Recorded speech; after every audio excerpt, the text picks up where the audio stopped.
Hello and welcome. Welcome to learning session number 4 of chapter number 8 of Science 2, which is cell biology and biotechnology. Okay, so far in this chapter, what all have we seen? We had seen first cytology, which is cell biology or the study of cell and all the organs within the cell, right? Then we had seen stem cells. What are stem cells? They are the type of cells through which all other different types of cells are made, right? All other different types of cells are made from stem cells. Then we had seen stem cell research, under which we had seen embryonic stem cells and adult stem cells. And we had seen uses of stem cells. First was regenerative therapy, and then it was organ transplantation, and then we talked in detail about organ donation and body donation, right? Next, we had seen what are the main areas of biotechnology and its benefits, and then we started looking into commercial uses of biotechnology. Commercial means whatever you do for making profits, right? So commercial use, where first we had started looking at biotechnology, in which we had seen hybrid seeds, which are combination of seeds. Then we had seen genetically modified crops, in which we had seen BT cotton, BT brinjal, golden rice, and herbicide tolerant plants. So here you modify the genes in the crops to give them special properties, special features. Then we had seen biofertilizers and animal husbandry. Okay, so we're going to continue the commercial uses of biotechnology, and we're going to look at human health today. We'll see vaccines, treatment, interferon, gene therapy, and cloning. Okay, these are the topics we'll see today. So our objective for today will be the same as the previous learning sessions objective. Okay, students should be able to, or students will be able to enlist in a list banana aana chahiye and describe various commercial applications of biotechnology along with examples. Okay, that will be our objective for today. Let us start. Okay, no, before that, what are the new words we're going to learn today? So first is diagnosis, next symptoms, antigen, immunity, edible, raw, blood clotting, and enucleated. Okay, I'm going to repeat all the words again so that you can hear them and get the pronunciation correct. Diagnosis, symptoms, antigen, immunity, edible, raw, blood clotting, and enucleated. Okay, so let us begin. So these were all the commercial applications of biotechnology. We have already noted this in our notebooks, right? And all the ones or everything written in green we have already seen. Today we're going to look at things in red. Okay, the remaining 4, 5, 6, 4th, 5th, and 6th application of biotechnology we'll look at in our next learning session. Today we have to only cover human health. Okay. So, diagnosis and treatment of diseases are two important aspects of human health management. Okay, diagnosis and treatment are two important things of human health.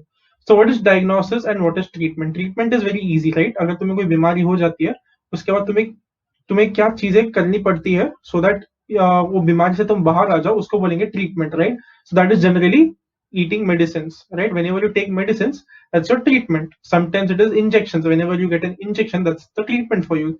कभी कभी saline लगाना पड़ता है, again that's a part of the treatment. Okay, तुम बीमारी से ठीक होने चाहिए, उसके लिए हम लोग जो भी करते हैं उसको ट्रीटमेंट बोलेंगे. What is diagnosis?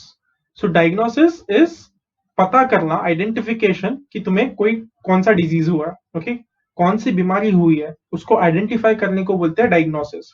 So whenever you go to the doctor, you will tell the doctor's job is to diagnose you. Diagnose you यानी तुम्हें देख के, तुम्हें चेक करके, तुम्हारे सिम्टम्स देख के कौन सी बीमारी है उसे आइडेंटिफाई करना. That is the doctor's job which is called as diagnosis. Okay, so diagnosis करना, कौन सी बीमारी है ये पता करना, एंड उसको ट्रीट करना, ट्रीटमेंट देना.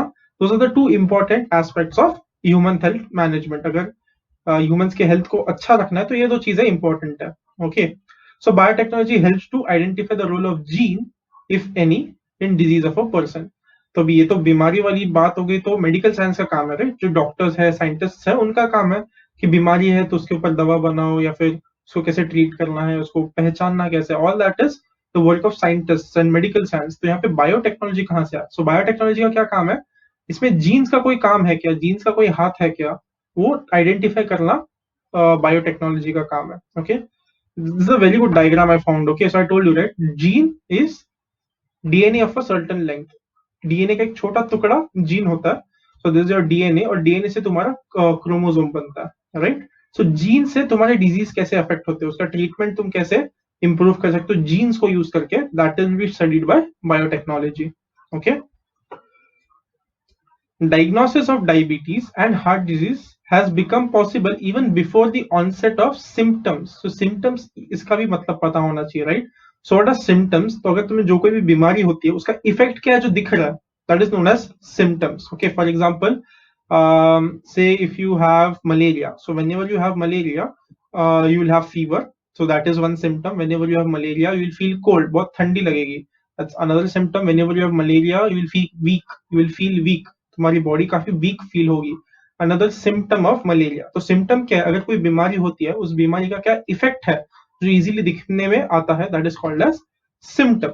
सो ये लोग क्या बोल रहे हैं, diagnosis of diabetes and heart disease, यानी डायबिटीज और हार्ट डिजीज ये होने से पहले, उसके सिम्टम्स दिखने से पहले उसको डिटेक्ट करना पॉसिबल हो चुका है. ओके, बीमारी के सिम्टम्स दिखने से पहले पता चल रहा है कि अच्छा इसको डायबिटीज हो सकता है, फिर हार्ट डिजीज हो सकता है. जस्ट इमेजिन, राइट, कि तुम्हें 4 दिन के बाद मलेरिया होने वाला था, बट मलेरिया होने से पहले ही तुम्हारे टेस्ट के वजह से पता कर पाए कि तुम्हें मलेरिया हो रहा है. ओके, या फिर मलेरिया का जो पैरासाइट है वो तुम्हारे बॉडी में है, तुम्हें कभी भी सिम्टम शुरू हो सकते हैं.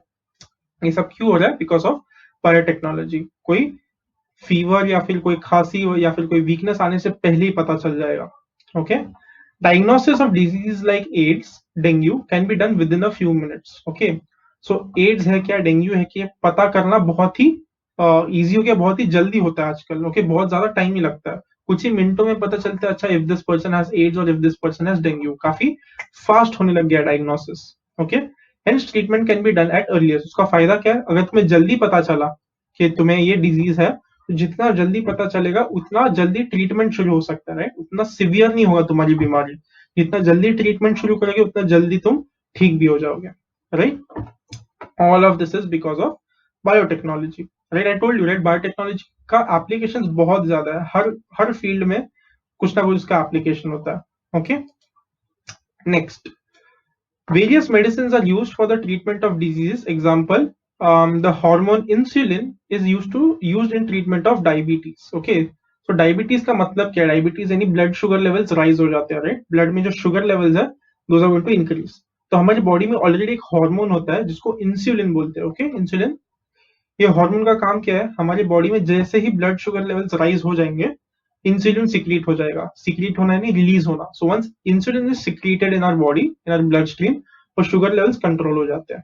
ओके, सो हमें एक्चुअली भी, you need not be tensed और you need not be stressed about blood sugar levels because your body already has one hormone. Hormone is a chemical which when released it is going to control the blood sugar levels, right. But समझो अगर तुम्हारी body की जो ability है, your body's ability to release that insulin, that is not well.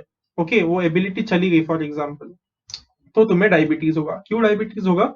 Not because you have started increasing, you have started eating more and more sugar, that's not the reason. तुम लोग ज्यादा sugar खा रहे हो इसलिए diabetes नहीं हो रहा है तुम्हें. शुगर खाते समय तुम्हारे इंसुलिन लेवल्स कम ज्यादा हो रहे हैं, इंसुलिन लेवल्स ठीक से नहीं मेंटेन हो रहे तुम्हारे ब्लड स्ट्रीम में, इसलिए तुम्हें डायबिटीज होगा, राइट.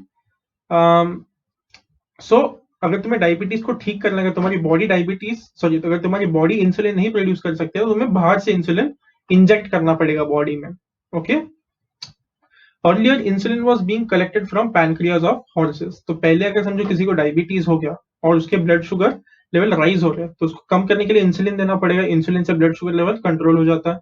इंसुलिन आएगा कहाँ से? तो पहले क्या करते थे, हॉर्सेस के पैनक्रियाज में से कलेक्ट करते थे. They used to collect insulin from pancreas of horses. However, nowadays, due to biotechnology, insulin can be prepared with the help of bacteria. पहले हॉर्स के पैनक्रियाज में से लेते थे, बट आजकल बैक्टीरिया को यूज करके हम लोग इंसुलिन बना सकते हैं.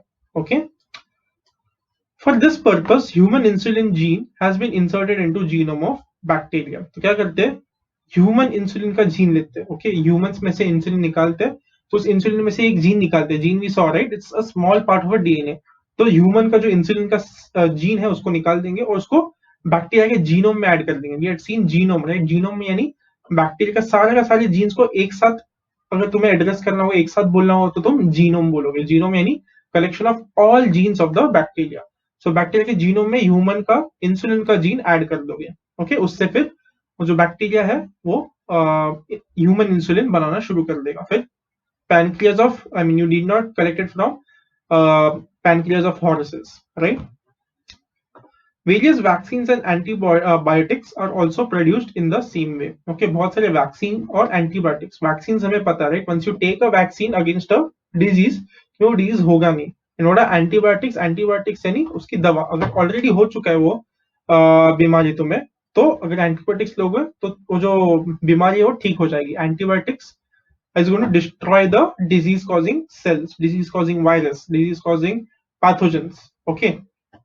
So vaccines और antibodies को भी वैसे ही बना सकते हैं using bacteria, okay? Next, vaccine is the antigen. Antigen क्या होता है? Okay, so antigen is a substance जिसको अगर बॉडी में इंट्रोड्यूस कर दिया तो बॉडी में उसके अगेंस्ट एंटीबॉडीज बनना शुरू हो जाएंगे। Okay, I'm going to repeat this sentence. What are antigen? Antigen is a substance when introduced in our body, उसको डिस्ट्रॉय करने वाले एंटीबायोटिक्स प्रोड्यूस करना शुरू कर देगा body, okay? So that is antigen. तो एंटीजन क्या है? एंटीजन, सॉरी, सो वैक्सीन क्या है? Vaccine is the antigen containing material given to acquire either permanent और temporary immunity against a specific pathogen और डिजीज। तो वैक्सीन क्या होता है? वैक्सीन एक एंटीजन होता है। एंटीजन यानी ऐसी चीज जो अगर बॉडी में आ जाएगी उसके अगेंस्ट एंटीबायोटिक्स बनना शुरू हो जाएंगे, ओके? वो क्यों कर रहे हैं? ताकि हमें परमानेंट या टेम्पररी इम्यूनिटी मिले। What is the meaning of immunity? Immunity means protection, okay? तो उसके अगेंस्ट प्रोटेक्शन मिलना चाहिए, राइट? तो प्रोटेक्शन के लिए क्या करोगे? एंटीजन डाल दो। एंटीजन डाल दोगे तो उसके एंटीबायोटिक्स बन जाएंगे। तो अभी एंटीजन के जैसे कोई दूसरा सब्सटेंस आ गया, एंटीबायोटिक्स ऑलरेडी प्रेजेंट है, तो उसको अटैक करके इसको डिस्ट्रॉय कर देंगे। सो प्रोटेक्शन मिल रहा है, राइट? वो परमानेंट प्रोटेक्शन हो सकता है कि एक बार अगर तुमने वो एंटीजन ले लिया तो जिंदगी भर वापस कभी नहीं होगा, ओके? या फिर टेम्पररी हो सकता है, अगर तुमने अभी एंटीजन ले लिया तो अगले 4 साल के लिए तुम्हें वो बीमारी नहीं होगी, ओके? सो परमानेंट प्रोटेक्शन मिल सकता है, फिर टेम्पररी प्रोटेक्शन मिल सकता है। Protection is called as immunity against a specific pathogen. What is pathogen? Disease causing micro organisms. अगर कोई माइक्रो ऑर्गेनिज्म है जो हमारे बॉडी में आता है, उसकी वजह से कोई डिजीज होता है, that is called as pathogen या फिर कोई disease. So that is vaccine. Clear है? What are vaccines? Vaccine is a substance which will be when it is introduced in your body, उसके अगेंस्ट एंटीबायोटिक्स बन जाएंगे। तो जब अगली बार कोई वैसा डिजीज आ जाएगा तुम्हारे बॉडी में, तुम्हारे बॉडी में ऑलरेडी एंटीबायोटिक्स प्रेजेंट है, रेडी है। तो जैसे वो फॉरेन एलिमेंट आ जाएगा, डिजीज प्रोड्यूसिंग माइक्रो ऑर्गेनिज्म आ जाएगा तुम्हारे बॉडी में, because the antibiotics are already present, they are going to immediately attack and तुम्हें कोई बीमारी नहीं होगी उससे, okay? So that's your vaccine. Next, traditionally vaccines were prepared with the help of pathogens. पहले पैथोजेंस को यूज करते हैं। What are pathogens? Pathogens are disease causing micro organisms. तो जिस माइक्रो ऑर्गेनिज्म से डिजीज होता है उसी को यूज करके पहले वैक्सीन बनाते थे, ओके? जिस माइक्रो ऑर्गेनिज्म की वजह से डिजीज हो रहा है उसी को यूज करके वैक्सीन बनाते थे। कैसे? कंप्लीटली और partially killed pathogens were used as vaccine. तो क्या करोगे? अगर तुम्हें पता है कि ये माइक्रो ऑर्गेनिज्म है, इसकी वजह से वो डिजीज होता है, ओके? फॉर एग्जांपल समझे कोरोना वायरस है, सो कोरोना वायरस की वजह से डिजीज हो रहा है वो, राइट? तो क्या करोगे? इसको या तो मार दोगे तुम इस वायरस को, या फिर इसको आधा मार दोगे, okay? It's not completely killed but it's not completely alive as well. उसको आधा मार दोगे या फिर कंप्लीटली तुम उसको मार दोगे, ओके? और उसको ही वैक्सीन की तरह यूज करोगे, ओके? तो ऐसा क्यों होगा? इससे क्या फायदा होगा? So say for example, if you take a virus which is already dead, okay, and you introduce in your body, it cannot reproduce. Why? Because it is already dead. क्योंकि already dead है, it will not cause any disease in your body. But because you have put the virus in your body, तुमने वो pathogen डाल दिया जो या तो completely killed था या फिर partially killed था। partially यानी partly, आधा kill किया था, ओके? क्योंकि अभी उसको बॉडी में डाल दिया, उसके एंटीबायोटिक्स रेडी होना शुरू हो जाएंगे, फिर body will start producing antibiotics against that virus. तो जब असली में कोई वायरस आ जाएगा, corona virus, then the antibiotics will be ready in your body, they will attack the virus. Clear है? पहले कैसे करते थे? जो डिजीज कॉजिंग माइक्रो ऑर्गेनिज्म है जिसको हम पैथोजन बोलते हैं, उसी को बॉडी में डालते हैं, बट वो नॉर्मल नहीं होता, वो या तो पूरी तरह उसको किल किया है या फिर उसको पार्टली किल किया, उससे एंटीबायोटिक्स बन जाएंगे। और जब असली disease causing micro organism body में एंटर करेगा, एंटीबायोटिक्स उसको डिस्ट्रॉय कर देंगे, ओके?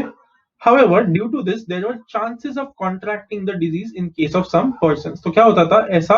अगर तुम लोग ने वैक्सीन बना दिया तो समझो 1000 लोग को अच्छे से यूज हो रहा है, ओके 1000 लोगों में एंटीबायोटिक्स बन रहे हैं और किसी कोई प्रॉब्लम नहीं हो रहा है, बट 1000 में से एक भी इंसान को अगर समझो उसके वजह से एक्चुअल में वायरस हो गया, ओके डिजीज हो गया, तुमने मरा हुआ वायरस डाला था बॉडी में बट उसके बावजूद उसको डिजीज हो गया, ओके ऐसा कुछ कुछ केसेस में होता था पहले, okay that was a problem right. अगर 1000 में से एक इंसान को भी वायरस हो रहा है तो कोई भी वो वैक्सीन नहीं लेगा, लोग डर जाएंगे राइट। एंड 1000 में एक जन को होना इट्स ह्यूज, 1000 में एक जन को हो रहा है यानी 10,000 में 10 लोग को हो रहा है, यानी 1 लाख में 100 लोग को हो रहा है, 1 करोड़ लोग में 1000 लोगों को हो रहा है। सो अगर तुम मुंबई में करोगे around thousands of people will get the virus itself, वो लोग बीमार पड़ जाएंगे उस वायरस की वजह से, that's a huge number right. तो लोग लेंगे ही नहीं वो, and it is not safe then, hence इसके वजह से एज एन ऑल्टरनेटिव दूसरा तरीका क्या निकाला साइंटिस्ट ने, they try to artificially produce vaccines with the help of biotechnology. Instead of taking the vaccine itself, वो लोग ने artificial vaccine बनाना शुरू कर दिया बायोटेक्नोलॉजी को यूज करके, okay. For this purpose, scientists produce for this purpose, scientists produced the antigen in laboratory with the help of the gene isolated from the pathogen, okay। Laboratory में antigen कैसे बनेंगे, antigen means vaccine, okay vaccine antigen both are the same thing. So laboratory में antigen कैसे बनाओगे, वो जो virus है उसमें से कोई तो जीन आइसोलेट करो, आइसोलेट करना नहीं अकेला करना है, फिर अलग कर देना। सो पैथोजन जो है या फिर वो वायरस है या फिर वो बैक्टीरिया है जो कुछ भी है उसमें से एक जीन को अलग कर दो, अलग से निकाल दो, ओके एंड उस जीन को हम वैक्सीन की तरह यूज करेंगे। The safer vaccine are being produce, क्योंकि अभी हम लोग पूरा का पूरा वायरस बॉडी में नहीं डाल रहे, हम लोग सिर्फ उसमें से एक जीन निकाल के अलग से निकाल के डाल रहे हैं राइट। हेंस वो जो वैक्सीन है काफी ज्यादा सेफ होगा, okay. Next, now proteins which act as antigen are injected in pure form instead of injecting the killed or semi-killed pathogens. Okay, तो पहले हम या तो पूरी तरह मरा हुआ या फिर आधा मरा हुआ पैथोजन ऐड करते थे राइट। अभी उसके यहाँ पे हम लोग प्रोटीन्स ऐड करते हैं, तो जीन का जो टुकड़ा होगा वो प्रोटीन होगा right. All the genes DNA these are made up of proteins, इसलिए प्रोटीन ये वर्ड यूज कर रहा है। सो जीन होगा या फिर वो प्रोटीन होगा जो तुम्हें इंजेक्ट किया जाएगा, तुम्हारे जो बॉडी में डाला जाएगा, okay. These proteins keep the persons away from the disease by keeping the immune system active, क्योंकि वो प्रोटीन डाल दिया है तुम्हारा इम्यून सिस्टम एक्टिव हो जाएगा, ओके तुम्हारे बॉडी में ऑलरेडी सारे के सारे मैकेनिज्म्स है so that it can fight different different disease, already your body has all the mechanisms, sometimes it just needs some time, right? So if you take that protein inside your body, if the protein is inside your body, antibiotics बन जाएंगे, antibiotics बनेंगे तो तुम्हारा immune system active होगा, it means तुम्हारा जो defense system है body का will always be ready if the actual disease enters your body, okay actual virus or actual pathogen enters your body, your immune system, your defense system of the body will be ready to fight it, okay because of the protein which has been inserted in your body, okay। I don't know why I'm showing this, okay generally इसका जो injection होता है वो यहाँ पे लगता है right. I'm not sure. I don't know why I'm showing it here. Okay. So if you can see here in the photo, the rubella mumps ka vaccine. Okay. And if you can see, they have said should keep this in minus 58 degree Fahrenheit. Okay. तो काफी कम temperature पे इसको maintain करना पड़ता है viruses को, sorry viruses को नहीं वैक्सीन को, okay। Thus injecting the antigens is the safest way in vaccination. Okay. तो अभी क्योंकि हम एंटीजेंस को इंजेक्ट करते हैं and not the pathogen itself, ये भी काफी सेफ हो गया vaccine. Vaccines produced with the help of biotechnology are more thermostable, thermostable यानी टेम्परेचर बहुत ज्यादा कम हो गया फिर टेम्परेचर बहुत ज्यादा बढ़ गया तो इजीली खराब नहीं होगा वैक्सीन, बट जनरली वैक्सीन को काफी कम टेम्परेचर में रखना पड़ता है।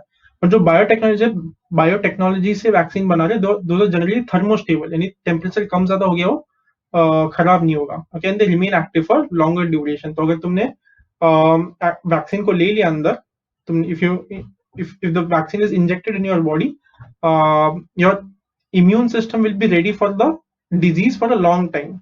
कुछ वैक्सीन सिर्फ 2-3 साल के लिए काम करते हैं, कुछ वैक्सीन पूरे लाइफ टाइम के लिए काम करते हैं। तो अगर बायोटेक्नोलॉजी से तुम वैक्सीन बनाओगे तो ज्यादा देर तक प्रोटेक्ट करेगा उस डिजीज के against, okay.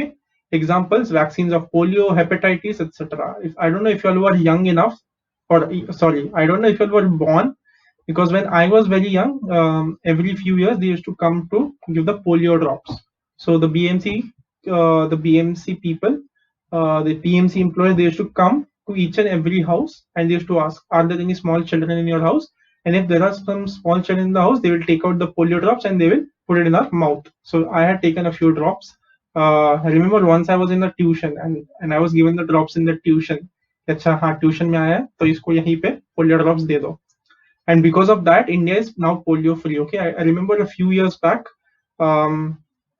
WHO had declared India polio free, and it's a huge achievement for any country in the world. अभी तक पूरे वर्ल्ड में से पोलियो इरेडिकेट नहीं हुआ. Bill Gates again I told you I think in some learning session I remember telling you all that Bill Gates is really trying very hard to eradicate polio from the entire world. तो उसने majority of the world से निकल गया है, but अभी भी कुछ areas है जो बहुत ज्यादा रिमोट है. ओके, वेरी रिमोट एरियाज जहाँ पे अभी तक लोग जा नहीं पाए वैक्सीन देने के लिए.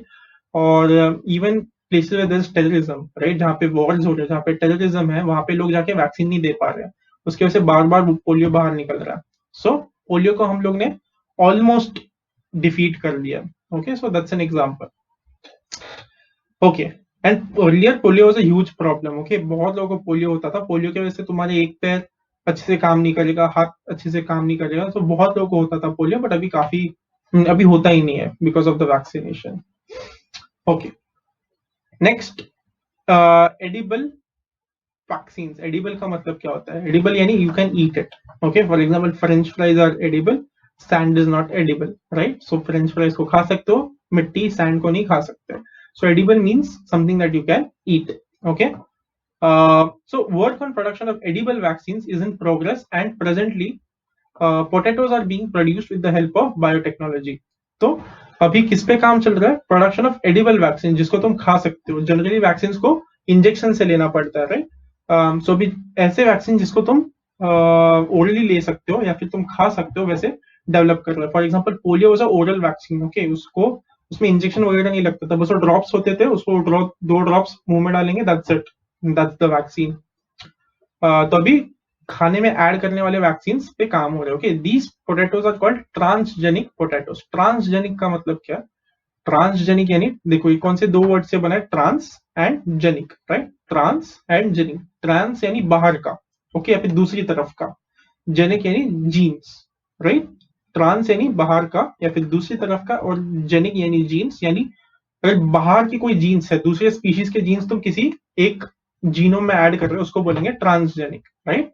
तुम कोई दूसरा जीन्स लेके किसी एग्जिस्टिंग जीनोम में ऐड कर रहे हो, उसको बोलेंगे ट्रांसजेनिक. सो ऐसे पोटैटोज बन रहे हैं जिसमें वैक्सीन होगा, और उसको ट्रांसजेनिक पोटैटोज बोलेंगे. Okay, so they have given you the flow chart over here. So isolation of desired gene from human pathogen. Human pathogen यानी for example pathogen I told you, right, disease causing organism. तो कोई virus ले लो, bacteria ले लो, उसमें से वो जो जीन निकालना है तुम्हें निकाल लो. सो समझो कोरोना वायरस है, कोरोना वायरस में से वो जीन निकाल दिया वो लोग ने. ओके, अलग कर दिया. आइसोलेट करना यानी अलग करना, अकेला करना. Then inject the virus in the plant. So transgenic plant virus बनेगा. ये जो जीन है इसको तुमने प्लांट के जीन्स में ऐड कर दिया. ओके, जो निकाला था तुमने जीन कोरोना वायरस में से, उसको प्लांट के जीन में ऐड कर दिया. नेक्स्ट, तो ये क्या बन गया? Transgenic plant virus. क्यों ट्रांसजेनिक? क्योंकि एक बाहर के ऑर्गेनिज्म में से वो जीन प्लांट के जीन्स में ऐड कर दिया, राइट. तो उसको ट्रांसजेनिक प्लांट वायरस बोलेंगे. नेक्स्ट, ये जो वायरस है it will infect the PCs of potato leaves. और जो पोटैटो के लीव्स होंगे उसमें ऐड हो जाएंगे, उसको इन्फेक्ट कर देंगे. Okay, next, entire plant is developed from the leaf pieces containing genes of human pathogen. तो ये जो लीव्स बनाए हैं, उन लीव्स में से पूरा का पूरा नया प्लांट ग्रो कर देगा. ओके, और जो प्लांट ग्रो करेगा उसमें वो वायरस है. Okay, it does not really have the virus, but वो जो वायरस था उसके जीन्स है. And again I am using the word virus again and again because the pandemic is going on. सबको कोरोना वायरस पता है. It could be a virus, it could be a fungus, it could be a bacteria, it could be a living organism which is producing the disease, which is causing the disease. It could be anything. Okay, I'm just taking the example of virus. तो समझो virus का एक gene उस plant में है. Okay, और इसमें से जो पोटैटोज बनेंगे, consumption of raw potatoes. Consumption यानी खाना. ओके, कंज्यूम करना है फिर खाना. So consumption of raw potatoes helps to develop immunity against the pathogen. अगर तुमने वो पोटैटो खा लिया, क्योंकि उसमें जीन था, एक जीन था उस वायरस का, इसलिए तुम्हारे बॉडी में एंटीबायोटिक्स या फिर एंटीबॉडीज बनना शुरू हो जाएंगे. और फिर सच्ची में जब वायरस तुम्हारी बॉडी में एंटर करेगा, antibiotics will be ready to attack it. Antibodies will be ready to attack it. Okay, These potatoes will act against bacteria like Vibrio cholera, Escherichia coli. Okay, this is an interesting word to pronounce. Okay, generally this is called as E. coli, and E is the short form of this word. But it's interesting that they've given the full form of it. Okay, so how do you pronounce this? ES is S, CH is Che, RI is Ri, CHI is Kia. Okay, Kia is generally KIYA, but CHIA को लोग यहाँ पे Kia बोलते हैं. Okay, so Escherichia coli. Okay, या फिर E. coli. So ये जो potatoes है, they will give you protection against these bacteria. Okay, consumption of these raw potatoes, raw मतलब कच्चा. Okay, पका के नहीं खा सकते तुम, उसको कच्चा खाना पड़ेगा. So consumption of these raw potatoes generates the immunity and protection against cholera disease, you all know, right? And disease caused due to E. coli या फिर E. coli, ये जो बैक्टीरिया है उसके वजह से जो डिजीज होता है उसके अगेंस्ट प्रोटेक्शन या फिर इम्यूनिटी देगा. Okay. Now, an interesting question is, what will happen if transgenic potatoes are cooked for consumption?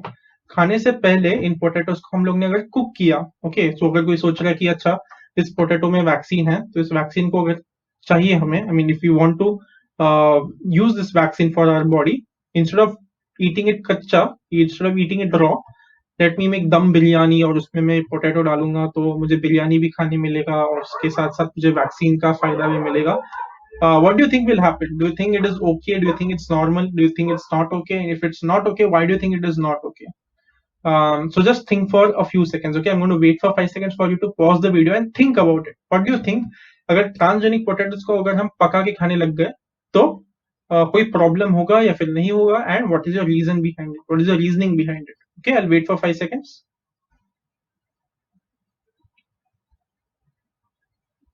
Okay, I hope you paused the video and you at least thought about what could be the answer. Okay, so now let us look at the answer. What will happen if you cook the transgenic potatoes before consumption? Consumption yani eating.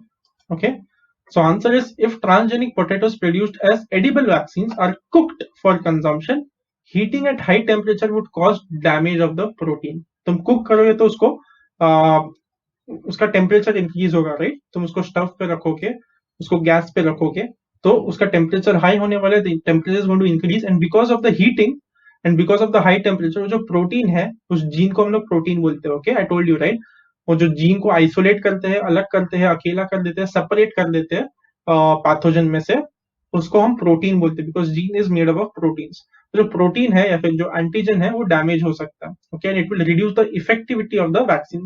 तो vaccine का जो effect है जितना अच्छे से होना चाहिए वो नहीं होने वाला है. Okay, hence these potatoes need to be consumed raw. इसलिए उसको कच्चा ही खाना पड़ेगा, तुम उसको पका के नहीं खा सकते, दम बिरयानी बना के वैक्सीन, एडिबल वैक्सीन नहीं खा सकते. Okay, okay, let's move on. gene therapy. We're looking at gene therapy.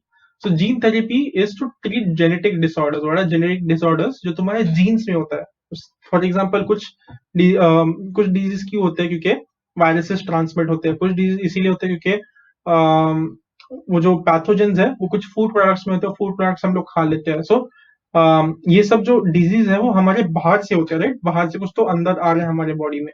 But genetic disorders हमारी बॉडी में पहले से ही होते हैं, फ्रॉम बर्थ. हमारे जीन्स के अंदर ही वो डिजीज होते हैं, डिसऑर्डर होते हैं. सो पेरेंट्स से ऑफस्प्रिंग्स को या फिर पेरेंट्स से बच्चों को, सन डॉटर को, वो जो डिजीज होता है उसको जेनेटिक डिसऑर्डर बोलेंगे. Okay, so gene therapy is used to treat genetic disorders in somatic cells. So what is somatic cells? यहाँ पे second point में लिखा है. Okay, all cells except sperm and ova. Ova is the female reproductive cell. Sperms is the male reproductive cell. So male reproductive cell जो sperm है and female reproductive system जो ova है, उन दोनों को छोड़ के कोई भी दूसरा सेल ले लो, उसको somatic cells बोलेंगे. Okay, so excluding reproductive cells, all cells in the body are called as somatic cells. Okay, so let us go back to our first point, gene therapy. So gene therapy किसके लिए use करते हैं? Genetic disorders को ठीक करने के लिए. Okay, किसमें? In somatic cells, and it has become possible due to biotechnology. किसकी वजह से हुआ? बायोटेक्नोलॉजी की वजह से पॉसिबल हुआ. नेक्स्ट एग्जांपल दिया. So how do you pronounce this? Phenyl ketonuria. Okay, phenyl ketonuria, phenyl ketonuria.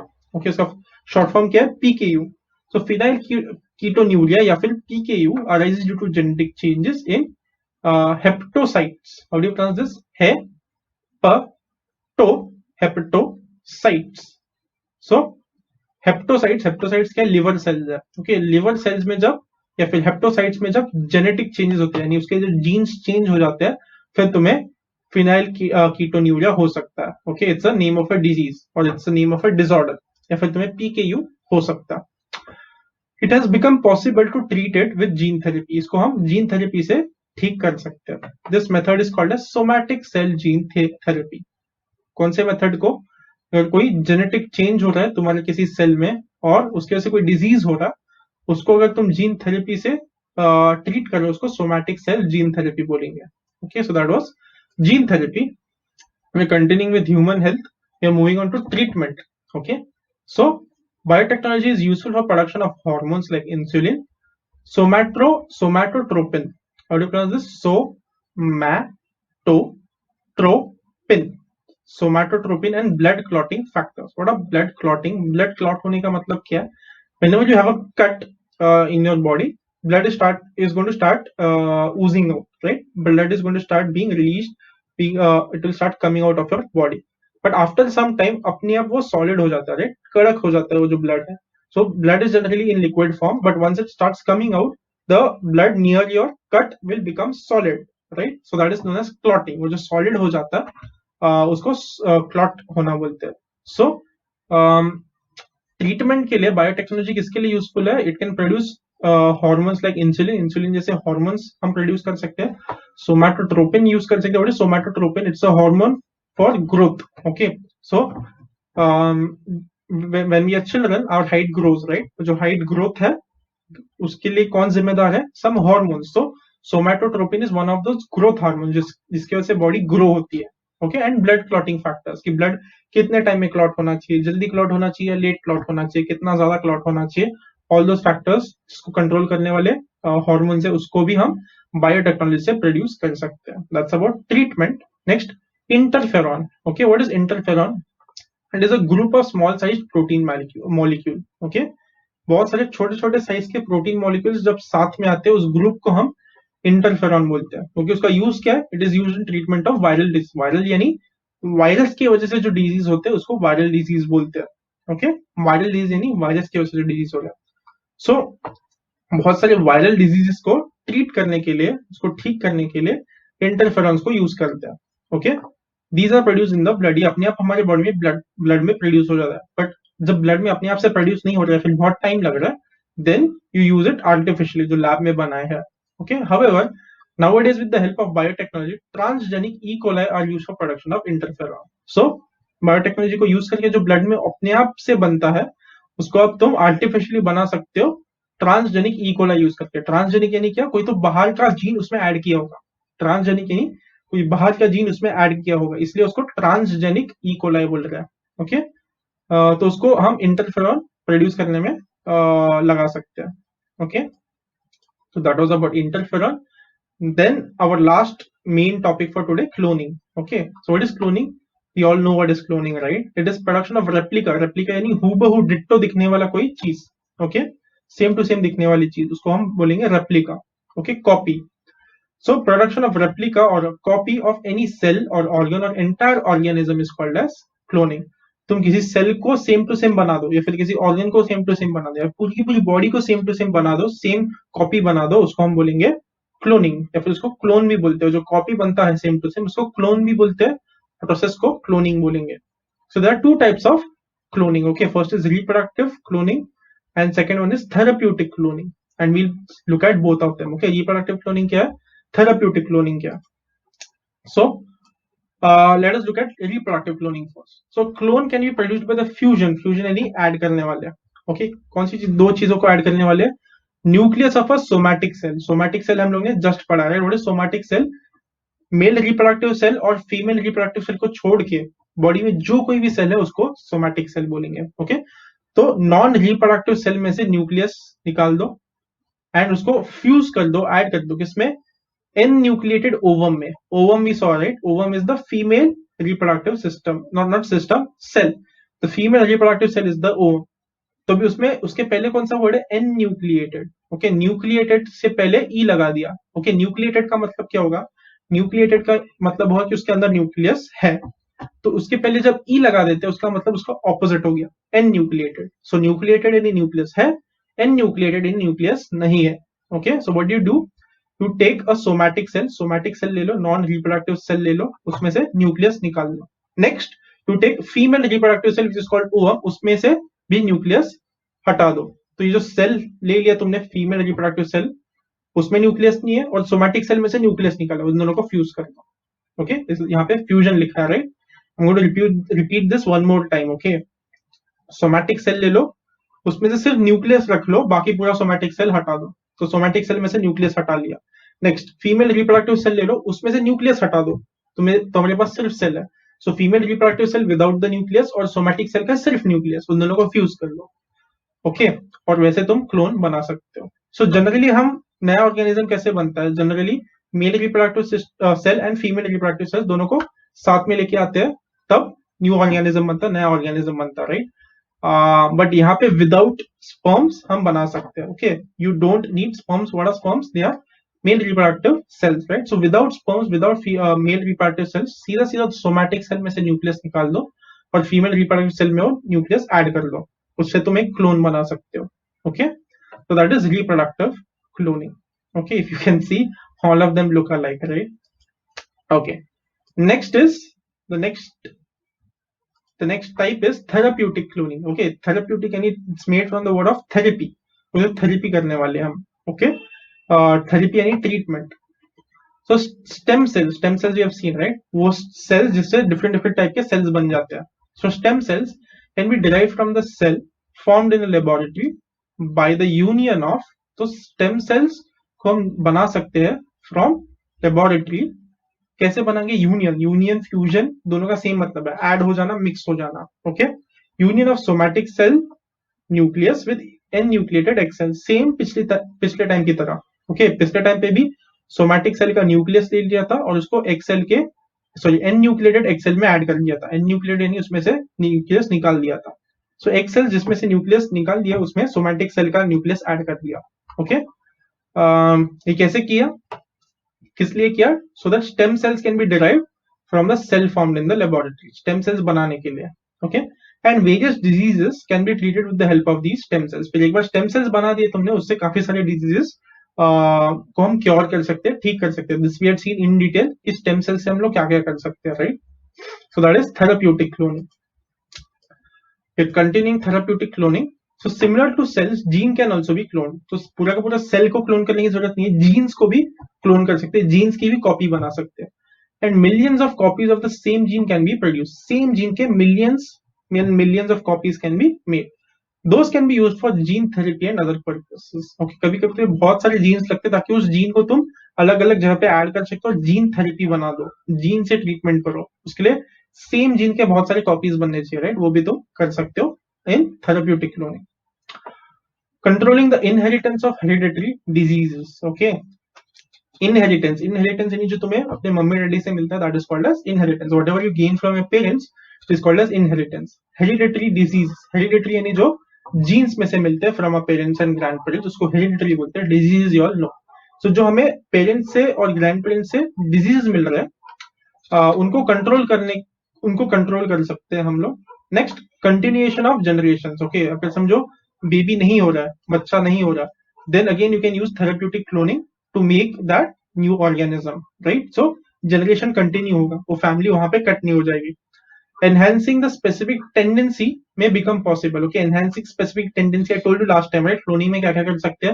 If you want your child to be very intelligent, you can make the changes in the genes. If you want your child to be fair skinned, you can make the changes in the gene. If you want your child to have curly hair, again you can make those changes in the genes. Okay, तो वो सब करना possible हो जाता है due to cloning technique. Cloning technique से ये सब पॉसिबल हो जाता है। ओके, सो अगर तुम्हें डिजीजेस कंट्रोल करने के लिए क्लोनिंग यूज करना, उसमें कोई दिक्कत नहीं है, right, no one opposes that. But अगर तुम स्पेसिफिक टेंडेंसी, स्पेशल फीचर्स लाने की कोशिश करो बच्चों में, उसमें वर्ल्ड वाइड ऑपोजिशन है। ओके, पूरी दुनिया में बहुत सारे लोग उसको अपोज करते हैं। ओके, कि ऐसा नहीं होना चाहिए, और उसके सबके अलग अलग रीजन है कि ऐसा नहीं होना चाहिए, वैसा नहीं होना चाहिए। Some say you are playing God, और if you don't believe in God, you are playing nature. So once a new child is born, अभी वो जो चाइल्ड बॉर्न हुआ है उसका स्पोर्ट्स में अच्छा होना चाहिए, वो या फिर वो पढ़ाई में अच्छा होना चाहिए, या फिर उसकी हाइट कितनी होनी चाहिए, या फिर उसका स्किन कलर क्या होना चाहिए, all that has been decided by the god, right? Or if you don't believe in god, it is decided by the nature. So some people say when you are doing that in the laboratory, तुम ये सब चीजें change कर रहे हो, control कर रहे हो, तुम भगवान का काम कर रहे हो या फिर तुम नेचर का काम कर रहे हो, वो गलत है. And again the competition will rise, right? जिनके पास पैसे होंगे वो लोग बहुत अच्छे अच्छे बेबीज बनाएंगे उसको जेनेटिकली मॉडिफाई करके, बट जो लोग के पास पैसे नहीं होंगे, वो लोग अच्छे अच्छे मॉडिफिकेशन नहीं कर पाएंगे उनके बेबीज में. तो जो अच्छे, वो लोग और अच्छे होते जाएंगे, क्योंकि जिनके पास पैसे है वो लोग और स्मार्ट स्मार्ट चिल्ड्रन बनाते जाएंगे, राइट? और जो the people who are poor, they won't have the money to do that, so उनके जो चिल्ड्रन होंगे, उनका जो नेक्स्ट जनरेशन होगा, they won't have that special abilities. That is another reason why a few people oppose it. Some people say it should not be opposed. If we have the technology, why shouldn't we use it? If my parents would have that technology, I would be super smart. I would be very good with athletics. I would be very fit. There are so many advantages. Right? Some people think it's okay. What do you think? Do you think cloning is okay? Do you think cloning is not okay? If you, I would like if you type your responses in the chat box. Okay, not the chat box, in the comment section of this YouTube video. Okay, I would love to hear your thoughts. So I told you both the things, right? कुछ लोग oppose क्यों कर रहे हैं, उनका क्या reason है, और कुछ लोगों को क्यों अच्छा भी लग रहा है cloning. So you tell me what do you feel. तुम्हें लगता है क्लोनिंग होना चाहिए, नहीं होना चाहिए, क्लोनिंग पे बैन होना चाहिए, what are your reason? Not, don't just tell me in the comments कि हाँ I think cloning is good और cloning is bad. Tell me the reason why you think cloning is good or bad. Okay, I would love to hear your thoughts in the comment section of this video. Okay, and finally there is this story about Dolly. Okay, so there was a sheep named Dolly जिसका clone बनाया था. Okay, there's an entire story given over here. I'm not going to read out the story. I'm not going to explain the story to y'all, or I'm not going to do that thing for y'all, explaining for y'all. What I wanted to do is just pause the video here and read through the entire story. Okay, and these boxes are very important from exam point of view. Very high chances that a few objectives might be asked from these small boxes which are not cancelled for your syllabus. So this box, I don't think it is cancelled for your syllabus. Okay, so pause the video here and read through the entire paragraph. Okay, it's not that difficult, it's very simple. Okay,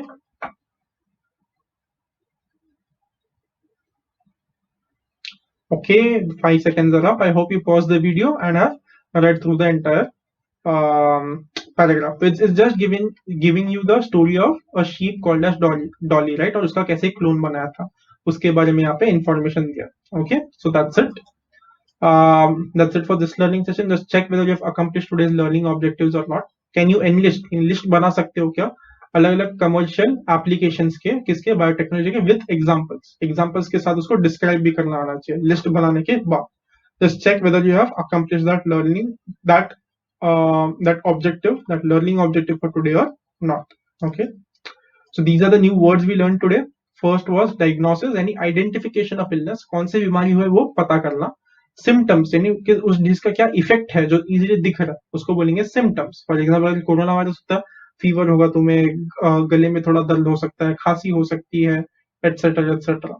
next antigen क्या है? This is a substance that causes your immune system to produce antibiotics against it. Okay, अगर antigen डाल दोगे तो उसके against antibodies बनना शुरू हो जाएंगे तुम्हारे बॉडी में. That is called as antigen, which is your vaccine. Immunity यानी प्रोटेक्शन, एडिबल यानी कैन बी ईटन, और रॉ यानी कच्चा.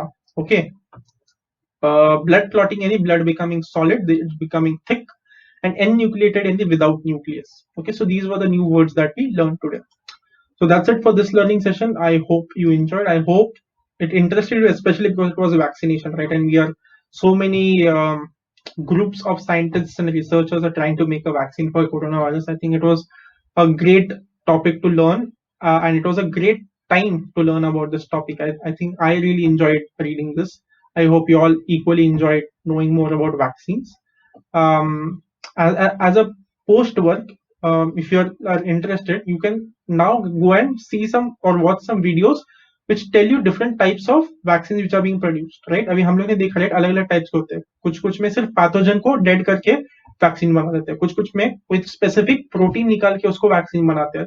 सो just go and find videos on YouTube which will tell you कौन से अलग अलग टाइप के वैक्सीन अभी ट्रायल फेज में है कोरोना वायरस के लिए. I think that would be a very logical and interesting next step after you watch this video if you are interested. Okay, and that's it for this learning session. I hope you enjoyed, I hope you understood everything, and we'll see each other in the next one. Till then, bye and peace.